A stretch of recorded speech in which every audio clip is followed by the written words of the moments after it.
shit loud in the air. Cold winds cut, we ain't got no fear. Blue and red storming, no time for leaving. Buffalo stands on, no time for grieving. Stepped on the field, the ground was shaking. Josh with the rocket, defense breaking. Allen dropping dimes, that's art in motion. Waves in the crowd, a human ocean. Teams thinking they have a chance, bitch please. Pressure in the pocket, they drop to their knees. Fourth quarter grit, we want that ball. Clock hits 0, the 7-1-6 standing tall. And welcome back to another edition of Official Word Sports. I'm Vince, and I am running solo. Don't have my co-host Stevie D, as he is on a well-deserved break, getting a little vacation time before the big day coming up. So maybe it's a good thing Stevie D wasn't here. Allow him to get a little, get his emotions under control a little bit here. A dominant game. Nothing else you could say, just a dominant game. So happy, so happy to see what McDermott and Babbage and Brady, how they were able to get the team focused after such an emotional victory against the Ravens. I mean, think about it. All of the hype. I know as fans, we were all caught up, and I've talked to people. I know myself. After that game against the Ravens, I couldn't go to sleep. I could not go to sleep. Cloud nine, just the energy, the emotion, everything that was just going through, pumping through the veins. That type of victory typically lends itself to becoming a letdown, where the team is just, still kind of caught up with everything that happened the week before. And so going on the road, going into MetLife Stadium, you have a division game coming up against a team that played really well against the Steelers. Now, maybe this is an indictment on the Steelers, or it really shows the path and the trajectory that the Bills are on this season. But, typically what we've seen in games like this is that there's a huge letdown. This is what they call the typical trap game, and that was not to be. From the opening kickoff, you could see just how focused this team was, forcing the early 3 and out, getting the ball back, and then instantly really just taking total control of the game. When you look at the numbers, I mean, the numbers really don't do justice to how dominant of a performance this was. First and foremost, I really like the play calling from Joe Brady, and I'll give credit when credit's due. And I like the way the game plan from Sean McDermott, understanding your weaknesses, understanding that you have Trey coming back and he's not completely healthy. The liability that you have there in your safeties. You lost Ed Oliver. You're without Taron Johnson. There's some big holes, some big gaps that you have there for the Bills' defensive unit as a whole. And they said, what we are going to do is we are going to just control the clock, and we're going to leverage our running game. And that's exactly what they did. James Cook goes for 132 yards.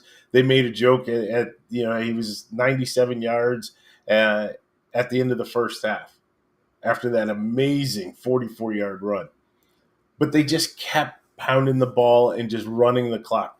Smart game plan. No need to put Josh in harm's way. No need to try to force the ball to extend the game. Let's just bleed the clock, and let's do what we do. And that's exactly what happened. Again, you look at the overall performance. Stevie D and I talk about this all the time. He's made reference to it because that's where he wanted his Jets to go in the last couple of drafts, build the offensive line. And so what you could see is you have a team with the Buffalo Bills that has an offensive line that has been together now for several years, has gone throughout each season, and really, in essence, and I'm knocking on wood, without suffering a major catastrophic injury. And you don't see a lot of juggling or reshuffling of that offensive line. and they controlled the trenches. That's huge. That's huge. Being able to have players that, I mean, Cook averaged 6.3 yards per carry. Right? That's insane in these days in a league. And then you look on the other side of the ball, where the defense, again without Ed Oliver, especially in the middle, they were very stout. The number of negative plays that the Jets had changed the down and distance, changed the game plan, changed the psyche of how they were going to go forward. Now, one thing that we did see early, and we saw that last week, is there was a huge emphasis for Justin Fields to stay in the pocket and throw the ball, look downfield. But with that pressure coming through, and in the young quarterback's mind, he's got to stay in the pocket, not escape and try to find his guys, but he's rushing. The game is still a little too fast for him, and you can see where he was high on some throws, wide on other throws, just very inconsistent. The accuracy wasn't there. Then later on, really to start the second half, what they decided to do, let's get him out of the pocket. Let's play more of the read option, get him out into space. And they started to open up some of the holes until he unfortunately went out with what they were saying was a concussion. And then Tyrod Taylor came in. But again, dominance in the trenches. And you have to give it up. I thought Joey Bosa had what was probably his best game.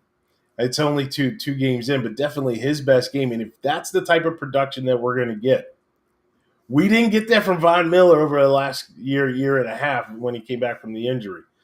That's what we need. You have Rousseau, who is just solid. Rousseau has become the lunch pail guy. And that's what we can expect from him. Don't expect for him to be the next Micah Parsons. That's not going to happen. But can we expect a 10-year vet who you can rely on game in and game out, a guy that's going to go set the edge? Hey, if he has the opportunity to go ahead and make the sack or get the pressure, yes. And that's what you want. And that's the guy that we got. And I'm happy. I'm happy. You'll never see a complaint from me from that. On the other side, we wanted to bring some pressure. We wanted a guy that's just going to create havoc, be the disruptor. We had Von Miller. We thought that was going to be it. And again, unfortunately, because of the injury, that didn't happen. We have number 57 that we tried to throw out there. That'll never happen. And then here comes Joey Bosa. As long as he stays healthy, perfect fit. And like they mentioned on the broadcast today, it could be the best bargain that's out there. We saw the numbers that went out for Hendrickson. We saw the numbers that went out for Myles Garrett and, of course, Micah Parsons. This is a guy that has a proven track record, that has done good things in the league, and now we got him. And you might say that we got him at a little bit of a steal. So, again, in the trenches, we were able to win on the offensive side of the ball. We were able to win on the defensive side of the ball. And when you do that, not to mention that you have players like Josh that can, make a masterpiece out of junk. I mean, Josh, the scramble and then taking off and running, that's just Josh being Josh. He was ready to rip open that shirt and show you the Superman logo. But he had a very pedestrian type game today. We look at Josh's numbers. A little off early in the passing, 14 of 25 for 148 yards. That's not what we're used to Josh, right? Especially coming off of what he did in the fourth quarter against the Ravens. And then rushing the ball, 6 carries, 59 yards. He had the 40-yard long, so you take that away, that's 5 for 19.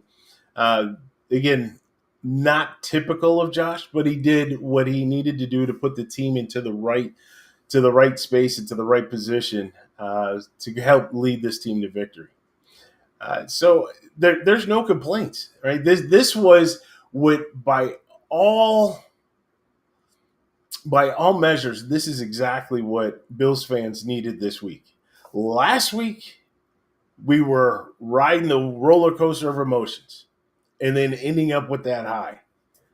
This week we needed to kind of let the blood pressure kind of settle. We needed to bring all of our vitals, all of our health statistics and metrics, bring them back to even keel because some of us were redlining it last week, and so this week it was just very calm, no issues, nothing to complain about. Matter of fact, let's just go ahead and dive into it.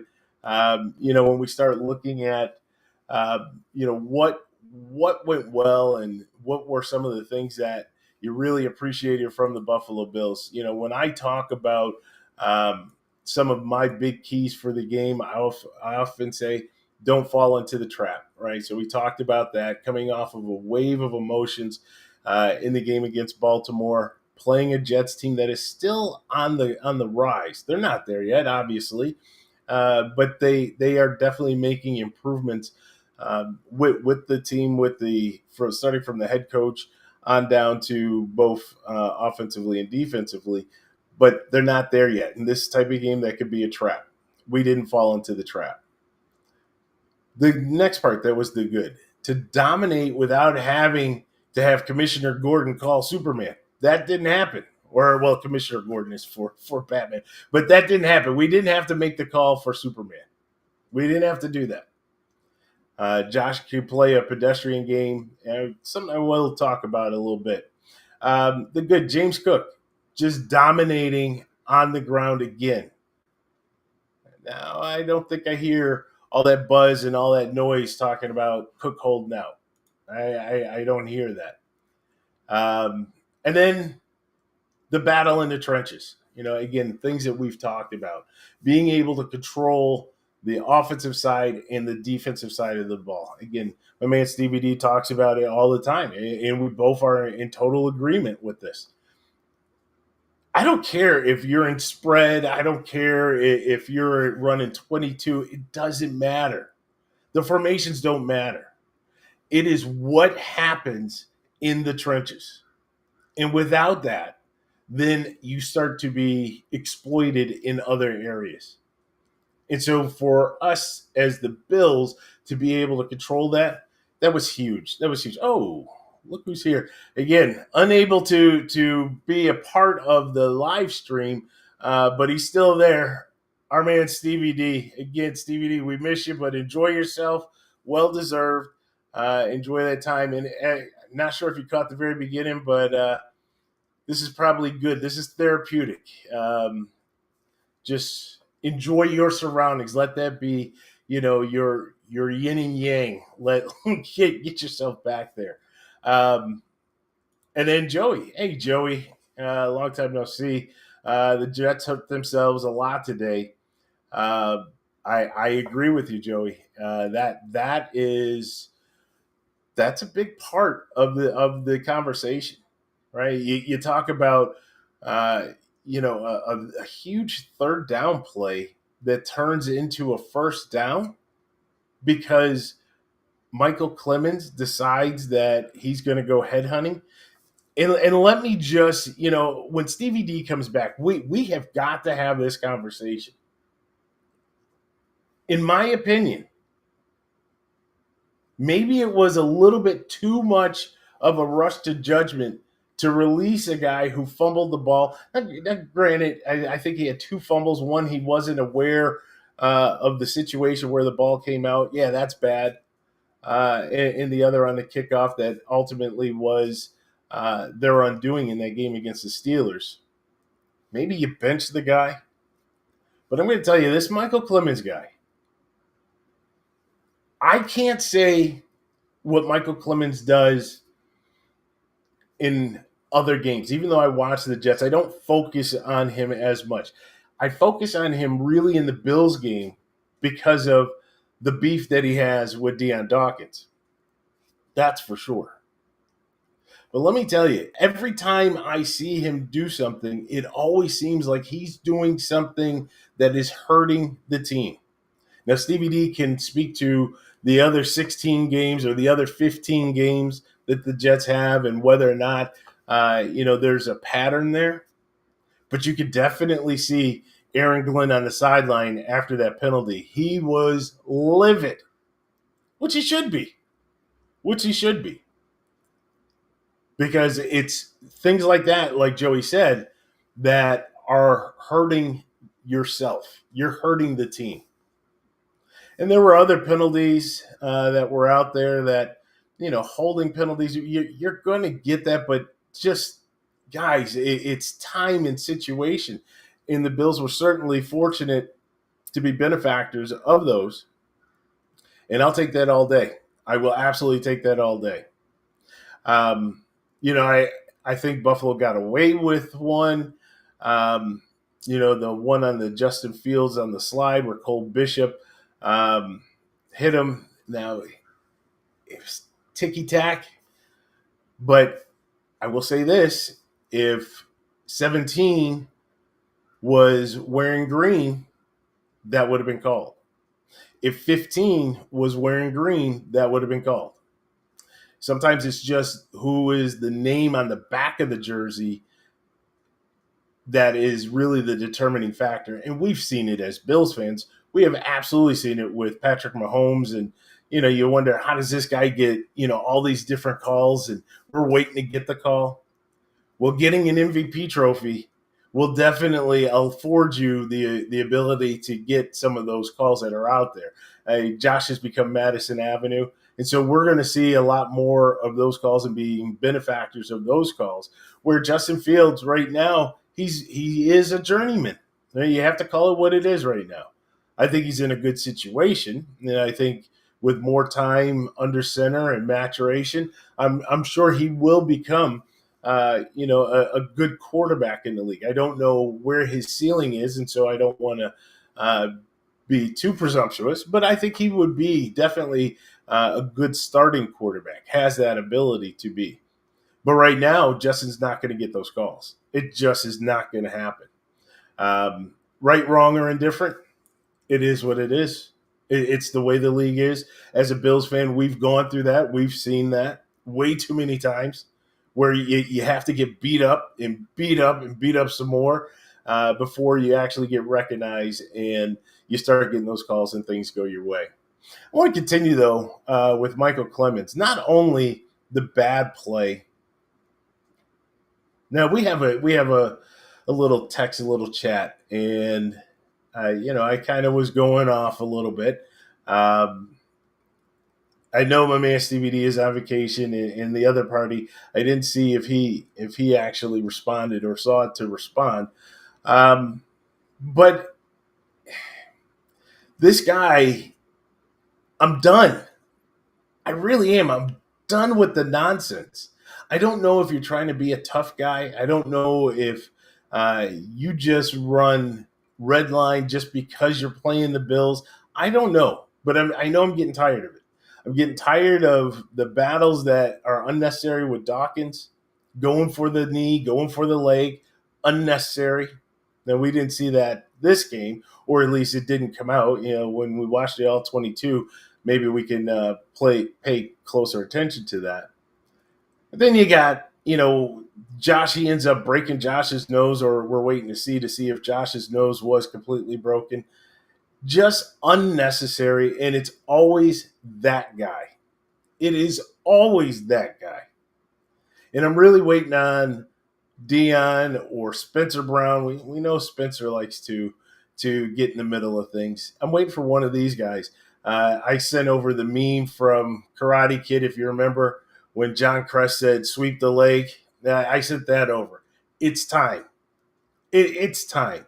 Enough is enough. And if they're not going to do anything from the Jets organization, if the league isn't going to do anything, then you need to take matters into your own hands. Because in my opinion, at the end of the day, 17 is the most important piece. Mitch, great pass, Mitch. Give you that. But 17 is the most important piece. And if you have some just wild guy that's out there that is all about trying to inflict pain and injury and do whatever he can do, you got to get him out. You got to get him out. If that means I have to take a 15-yard penalty, I'll take a 15-yard. If that means that I get suspended for a game, I'll get suspended for that game. As long as I know that 17 is standing tall and able to take the next snap, I will 100% do that. I don't often advocate things like that and going to that means and measures. But, again, think about this, and what everybody in the league should be thinking about is that this is a job. Yes, when the whistle starts, when you have that opening kickoff, you're on opposing sides and you're there to battle. But at the end of the day, you're not out there to hurt and maim the other players. It does happen as a byproduct of playing hard. It does happen, and you can see how the other players, when something like that happens, you can see the emotion. Because they don't want to see something like that happen. Then every once in a while, you get that guy. And Michael Clemens is that guy. An average player at best, trying to make a name for himself. Hey, guy, just go out and play hard and don't worry about all the other stuff. But you just seem to want to keep focusing on trying to push it to the next level. Uncalled for, unnecessary. And that's why I say sweep the leg. It's time to sweep the leg. Other things that are going on, though, if we take a look at the Bills again, I give a lot of credit to McDermott, to Babbage, to Joe Brady for excellent game plan. We saw the blitz used much more effectively. We saw where they were able to get home. They disguised coverages. All very good. Very good. And it allowed us to buy some time as we have guys that are coming back, trying to recover, get back healthy, get back onto the field, and still be able to be successful. So a lot of credit, a lot of kudos there. If I were to look at, again, another guy, and he's going to make the decision really, really, really difficult. I've always been a cheerleader for Team Bass. Tyler Bass is my guy. If you remember on some of the earlier podcasts, I've called for Tyler Bass as the rookie of the year. I love it. Love it. 61-yarder. Love it. But Tyler had this thing where all of a sudden his confidence was starting to wane a little bit. And you don't want to have that with your kicker. And moreover, as a fan, you start doing the calculations, and I'm sure the coaches do the same thing, and you're like, I don't know if he's going to make this. And you have your fingers crossed and your arms crossed and your toes crossed because you're like, this should be a chip shot. And then he pushes it left or he hooks it to the right. And you just sigh and you're just like, okay. And he gets another shot and right down the middle. So he can do it, but there just always seems to be that hitch. Well, I'll tell you, with Matt Prater, veteran, he's bounced around a little bit, but he has proven himself in the league.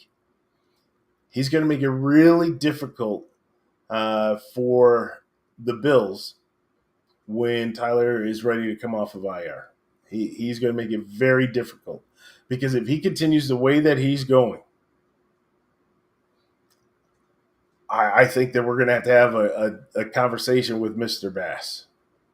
It's an unfortunate one that I wouldn't want to have because he's your guy, right? I'm all about being my guy. He's our guy.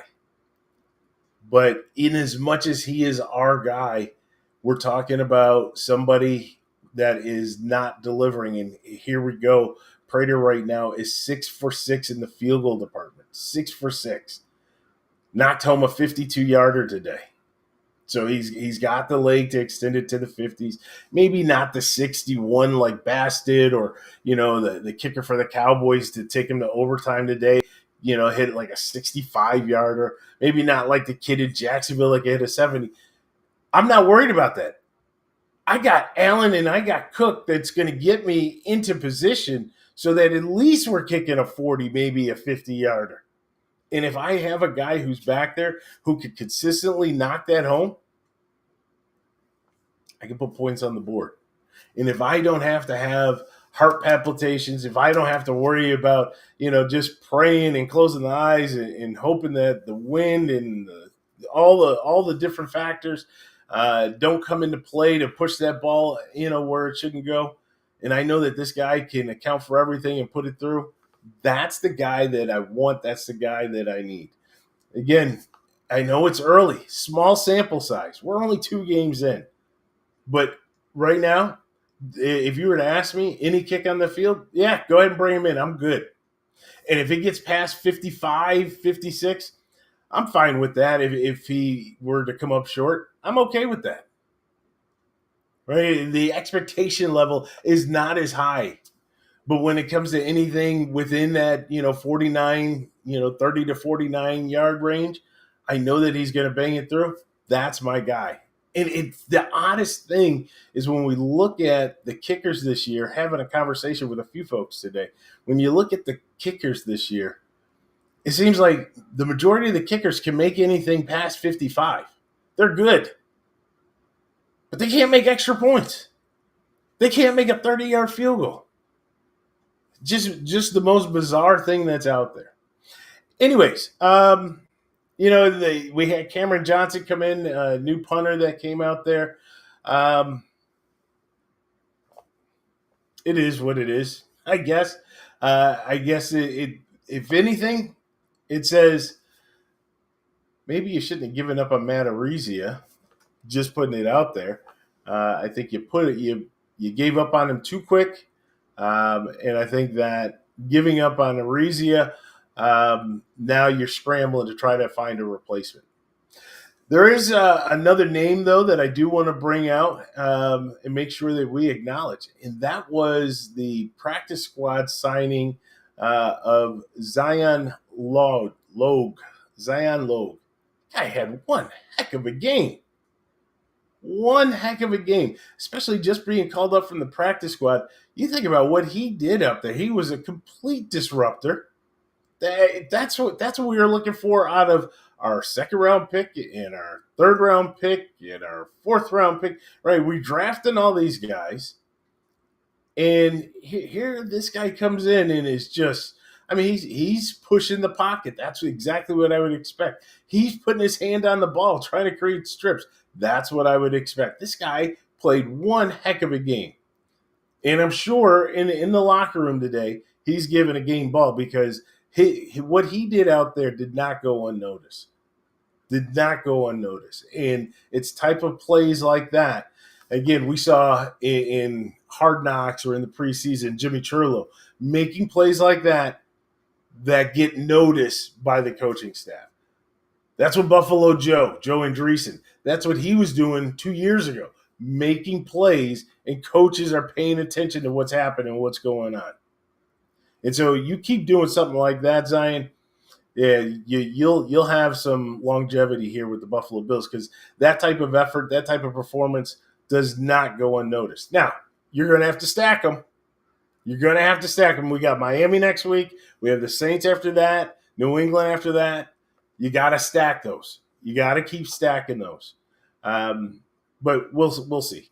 We absolutely will see. I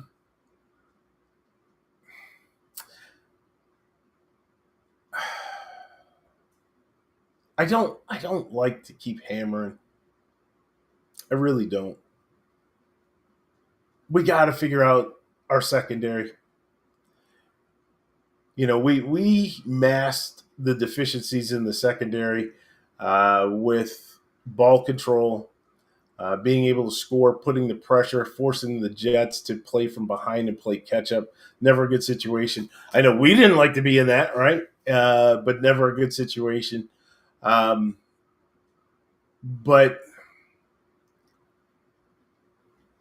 I'll just say this. You have a Jordan Poyer that's sitting on your practice squad, even if you elevate him and have him maybe platoon just to be out there to give some level of leadership, maybe that'll help. I'm not sure.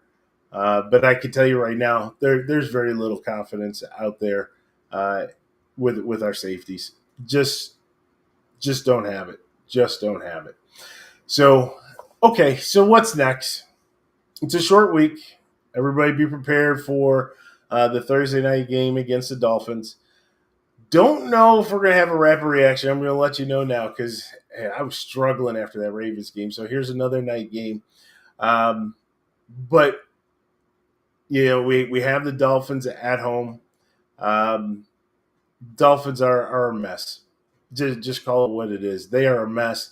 I actually have a prediction that this could be Mike McDaniel's last game as head coach of the Miami Dolphins. Reason being, it'll be a long week for them. So that'll give them time to, I'm sure they're already looking, and whether or not it be internal or external, more than likely it'll be an internal hire. Get the team acclimated to the new coach and, what he's trying to do, what he's going to bring. And the way that happens is that the Bills have to go out there, dominate, do what you're supposed to do. Again, it's at home. Just play Buffalo Bills football. Go out there and do that. Not only will you have the victory, but we'll have a new coach down in South Florida. My prediction there. And then that's going to give us 10 days. That'll, hopefully we can get through that game without injuries and then, let Trey continue to heal up.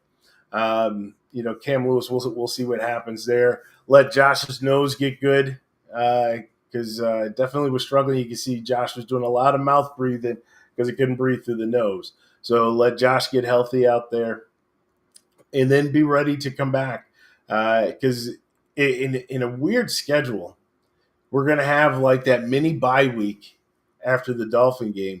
Then we have 2 games. We have the Patriots, we have the Falcons, and then we're on the regular bye.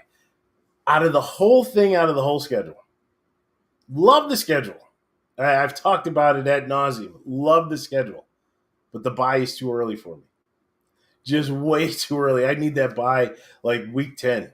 That way it's kind of mid-season. You let the players kind of heal up and be ready for that stretch run.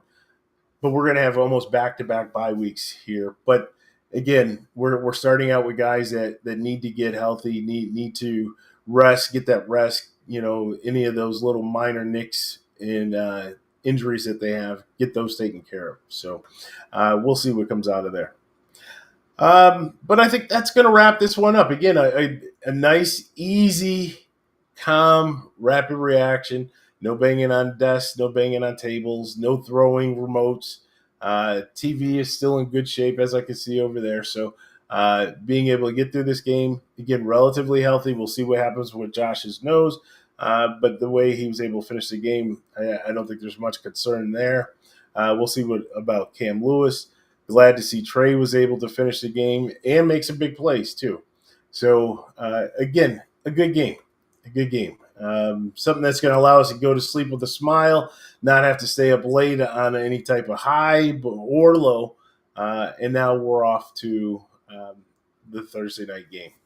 So, again, I really do appreciate everybody tuning in for the rapid reaction, just to kind of go through some of the stats, go through some of the what was good, what wasn't good, kind of go through all of that. Great game by everybody, great game by the Bills. And now it's on the Thursday night and to squish the fish. So we'll see what happens at that point. So I would normally say for my co-host Stevie D, but I will say I'm Vince, and we'll talk to you soon.